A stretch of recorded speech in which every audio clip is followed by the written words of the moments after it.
नमस्कार, आपका स्वागत है एक बार फिर से आपके अपने चैनल दिव्य दृष्टि में। करवा चौथ हिंदू धर्म का एक प्रमुख त्योहार है जो पति पत्नी के बीच प्रेम और विश्वास को बढ़ाता है। यह पर्व विवाहित महिलाओं के लिए बेहद खास होता है।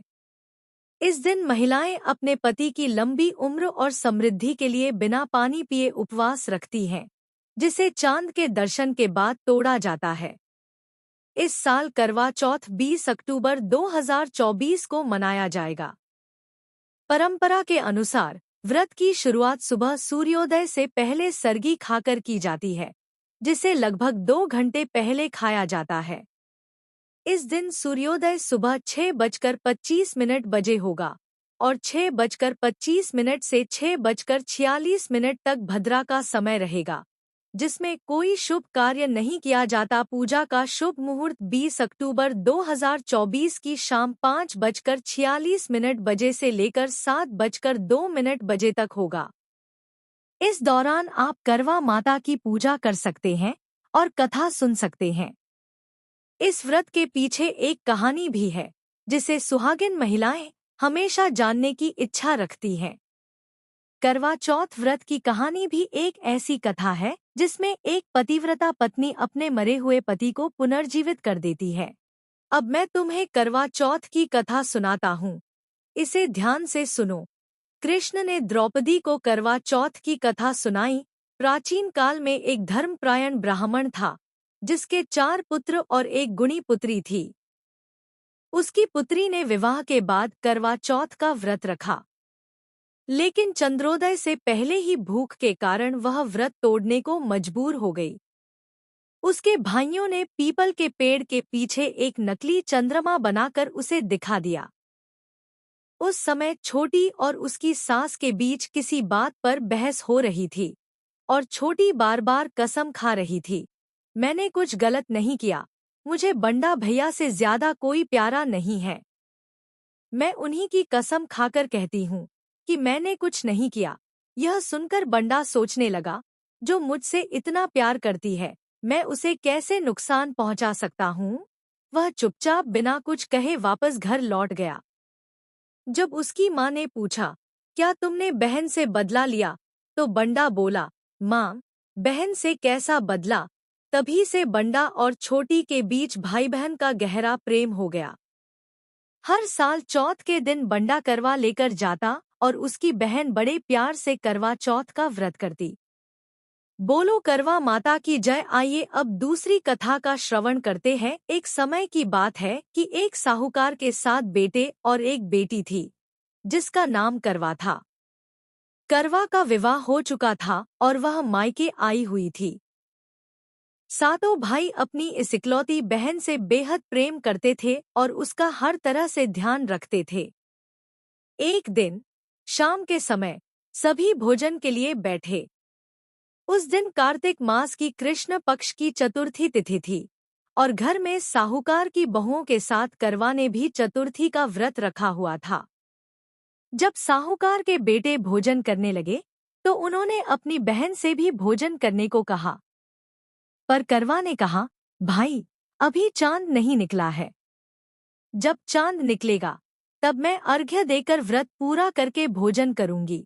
करवा की बात सुनकर भाइयों को चिंता हुई कि बहन भूखी है और अभी चांद निकलने में समय है। सबसे छोटा भाई एक उपाय सोचता है।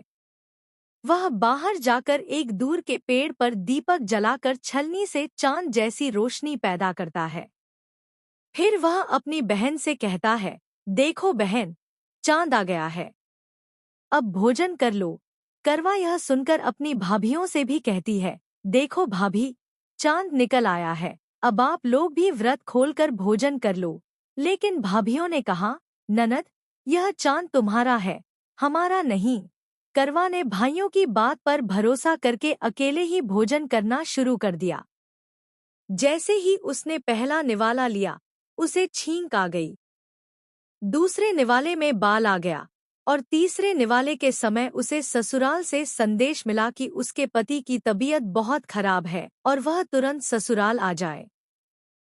इसके बाद उसकी भाभी ने उसे सच बताया कि भाइयों ने आग जलाकर झूठा चांद दिखाया था और इसलिए उसका व्रत अधूरा रह गया। इसी कारण उसके पति की तबीयत बिगड़ गई। जब करवा सच्चाई जानती है तो वह ससुराल जाने का निश्चय करती है और कसम खाती है कि वह अपने पति को कुछ नहीं होने देगी। दुर्भाग्य से जब करवा ससुराल पहुंचती है तो उसके पति की मृत्यु हो चुकी होती है। यह सुनकर करवा अत्यधिक दुखी हो जाती है और कहती है कि वह अपने पति का अंतिम संस्कार नहीं होने देगी। करवा अपने पति को खोने का दुख सहन नहीं कर पाती और सभी से कहती है कि वह अपने पतिव्रता धर्म और सतीत्व की शक्ति से अपने पति के प्राण वापस लाएगी। सब लोग उसे पागल कहने लगते हैं, लेकिन करवा अपने हठ पर अडिग रहती है।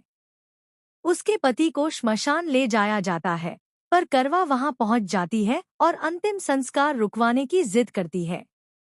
करवा की बार बार की जिद के आगे सब मान जाते हैं और अंतिम संस्कार रोक देते हैं। सबके जाने के बाद करवा अपने मृत पति को लेकर एक झोपड़ी में रहने लगती है और भगवान की पूजा और व्रत करने लगती है। 1 साल बीत जाता है और करवा उसी दिन की प्रतीक्षा करती है जिस दिन उसने व्रत तोड़ा था। अगले साल फिर वही कार्तिक चौथ का दिन आता है और करवा अपने पति के पुनर्जीवन के लिए निर्जला व्रत करती है। करवा मां जगदम्बा से प्रार्थना करती है कि उसके पति के प्राण वापस लौट आएं।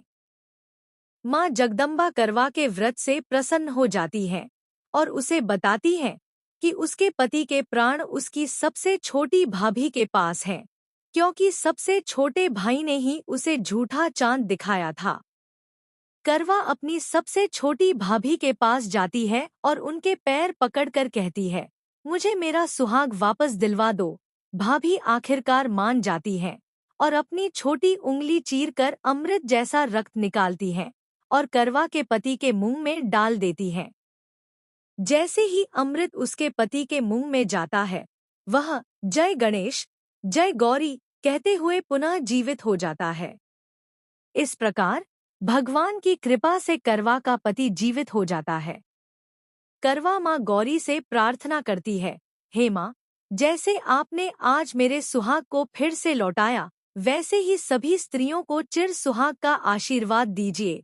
बोलो करवा माता की जय। अगर आपको हमारी वीडियो अच्छी लगी हो तो वीडियो को लाइक जरूर करें और चैनल को सब्सक्राइब करना न भूलें।